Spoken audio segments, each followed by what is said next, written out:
Well, hi, it's Mother's Day, and I'm Rhoberta Shaler, the relationship help doctor, and I'm excited that you're joining me because we think about Mother's Day and we think about warmth and being loved and being cherished and all of that. And sometimes we just don't think about the fact that not all mothers are fabulous. Not all mothers are warm and accepting and approving and appreciating. Sometimes, especially for those of you who follow my work, sometimes we have a hijackal mother, a mother who hijacks the relationship she has with you for her own purposes, to make herself feel better, maybe to be fiercely competitive with you. And then she scavenges that relationship for power, status, and control. And she may have done it since the time you first were able to say no to her. So I just wanted to talk about that today and say a few things that might help if you've had a difficult mother. And bells and whistles going off here as usual on Facebook. And these are just not easy things. You know, you want to put a smile on your face and say, oh, it's Mother's Day. You want to join in with other people who are looking forward to Mother's Day and are happy about Mother's Day, maybe planning and you know, all excited, and the whole family's excited. And I hope that's you. I really hope that's you, and I hope it's real, and I hope that you had a wonderful mom. I didn't. And that's a lot about why I do the work that I do. I come from a very difficult family and I had a very troubled mom.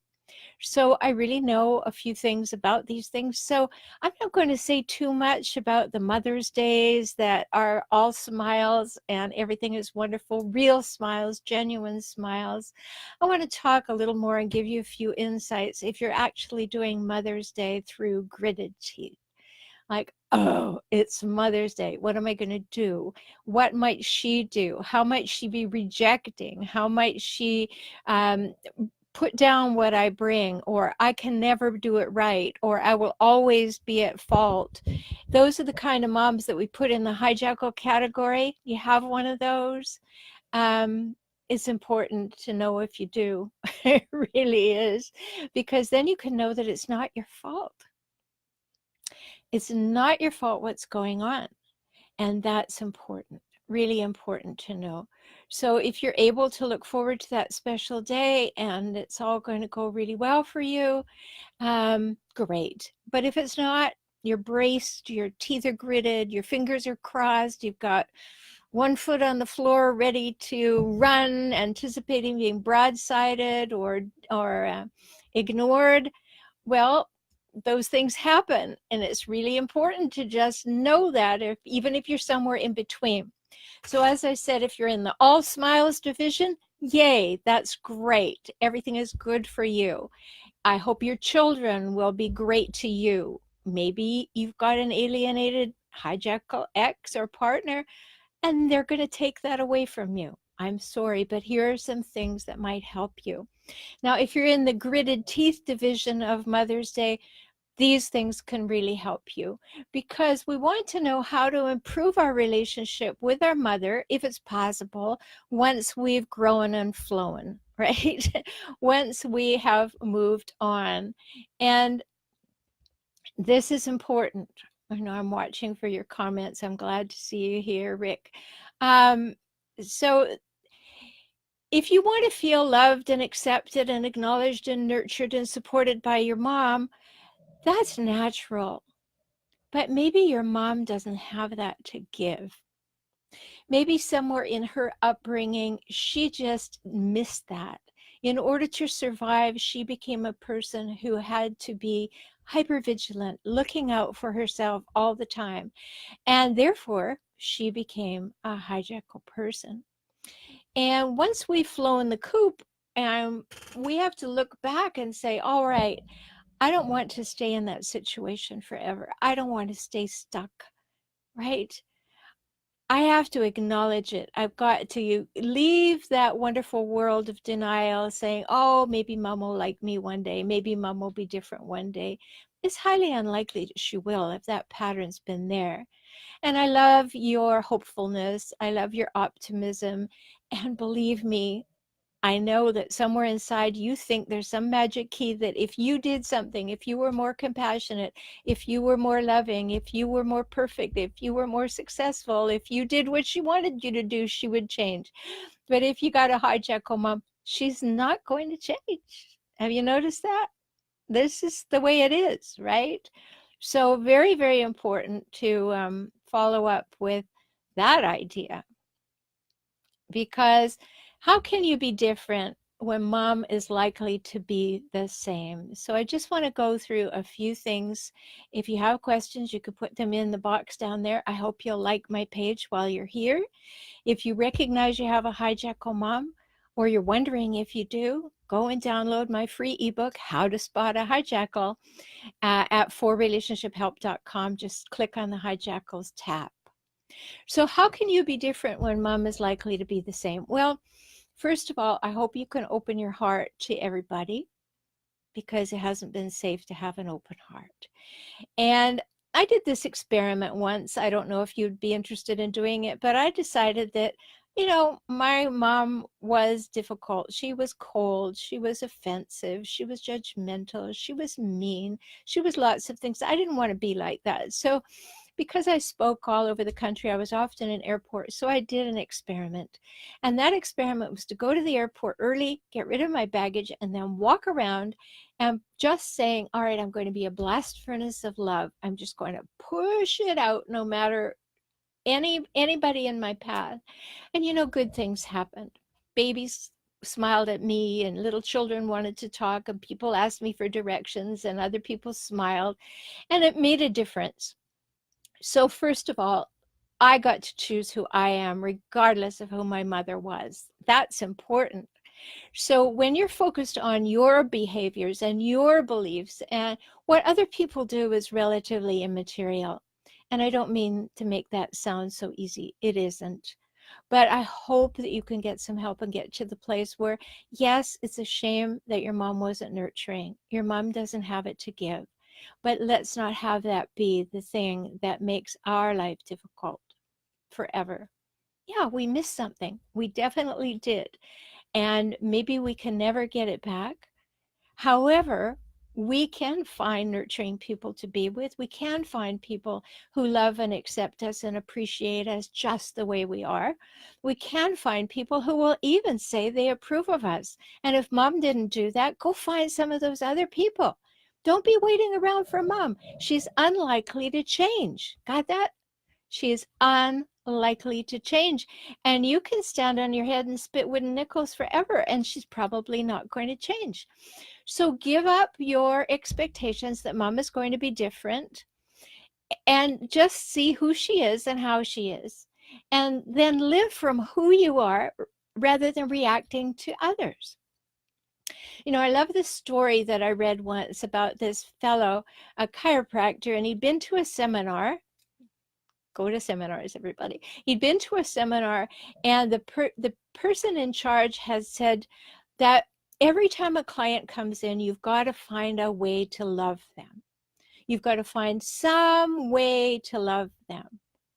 So late one night, the chiropractor was in his office. The light was on, and a man arrived at his door, knocked, and he opened the door to this dirty, poor-smelling fellow, alcohol on his breath, probably a long time between baths. And he said, "Can I help you?"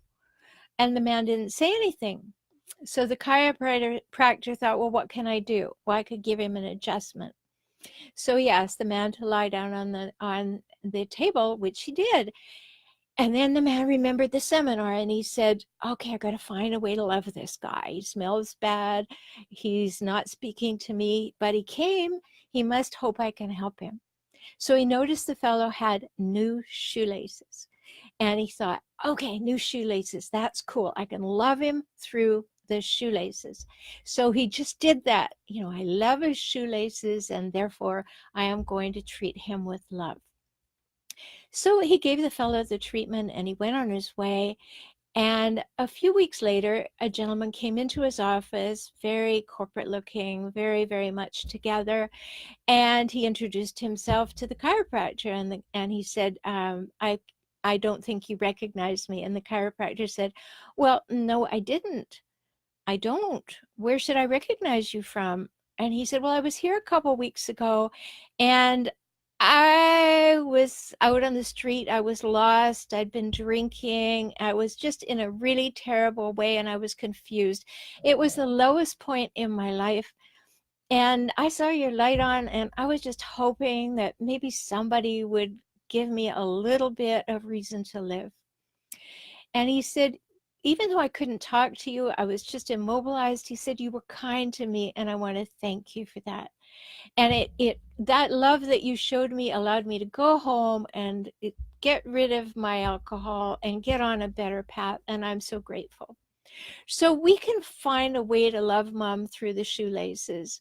And I don't mean that in some ooey gooey hallmark kind of way. I mean, it's because we choose to love the parts that may be good. And they may be few and far between. I'm not sugarcoating this at all. But if mom is difficult and she's harsh and she's belittling, she's judgmental like my mom, then she's hurting and she doesn't know what to do. Not your job to fix her, but you can, in fact, demonstrate who you are by being kind to her. And part of that kindness means setting boundaries. It means you may have to simply walk away, tell her, this doesn't work for me. What would work is this. If you can't do that, I'm leaving. And you always, always, always make those boundaries non-negotiable, right? You've watched other things that I've done and you've seen that work. So go and look for my videos on boundaries on my YouTube channel For Relationship Help. So you have to know what those boundaries are. You have to be willing to express them in kind and honest ways. And then you need to make them non-negotiable, as I said. And remember, if you're going to be with mom this week, remember why you're there. You're there to honor the fact that she gave you life and that you're making of life what you want to now because you're an adult, and what mom did or who mom is something that just gave you a beginning, and hopefully you've learned a lot more now. And if you're going to see mom and you're afraid of it, then set yourself a time limit. That may be until she says the first harsh thing or the second harsh thing, or it may be something that you can just state up front. Mama can only stay for a half hour, just really wanted to be here and wish you a happy Mother's Day. I'm glad that you gave me life. Now, I know how hard that is. I didn't want to go. That wasn't my first choice. Fortunately, I have children and they celebrate Mother's Day for me, and their experience, I hope, of a mother is very different than mine was. And my children didn't want to go and see her either because she was cold and harsh and, it wasn't a happy time. But there was a part of me that just wanted to demonstrate that Mother's Day meant something to me. So keep your intention clear to express who you are to your mom. Don't expect anything from your mom. Keep your heart open. You know about the unhealthy family patterns. You can do your best to avoid areas that are shaky or controversial. And you know where the minefield is. So just be very, very careful and walk around any mines. You're just there to celebrate the good part, whatever small piece that may be. And then give yourself time to recover after the visit. It is an emotionally charged time, and it requires a lot of you, and you use a lot of energy to do that. So give yourself time to recover, because you need to reflect on the fact that you did what was in alignment with your values if you did go and see mom. Now, for no good reason would there be to go to a mom on Mother's Day who you know is way too toxic to even handle a hello. Don't do that. I am not advocating that. If you already know that you're jumping right squarely into a minefield and you're jumping right on top of a landmine, do not go. And you don't need a reason not to go. You just don't go. If you can give her a card, great. If you can't give her a card, fine. You need to keep yourself safe. You need to have healthy boundaries. And if that's the case that you just can't do it, don't do it. And don't feel badly about it. Don't feel badly about not going to see mom. I know you're going to feel badly about not having that warm, wonderful mom that makes you cry when you see her in the Hallmark ads. I cry at those. I'm sure that every now and again you do too. I mean, we've all wanted to have a mom that really shared life with us, was interested in us, approved of us, loved us, cherished us, supported us. But some moms can't do that. And some moms not only can't do that, then they have to go way too far to the other side and become fiercely competitive with you or put you down or never, never, never, ever approve or love you. When my mom was dying, I was taking care of her because I'm an only child and I wanted to. And I had help. But I said to her one day, I said, Mom, you've never told me you love me. And she said, Yeah, I know. That was the end of that conversation. So believe me, I know how you might be feeling. So there's no right or wrong about Mother's Day. If it's a day of great smiles, enjoy it. If it's a day of gritted teeth, think about what I've said. And I'll look forward to talking with you soon. And I will also post an article about this right here on Rhoberta Shaler, the Relationship Help Doctor Facebook page. No matter what, I hope that you celebrate the nurturing parts of yourself this Sunday on Mother's Day, because that's what being a mother is all about. And you can celebrate that. Talk soon.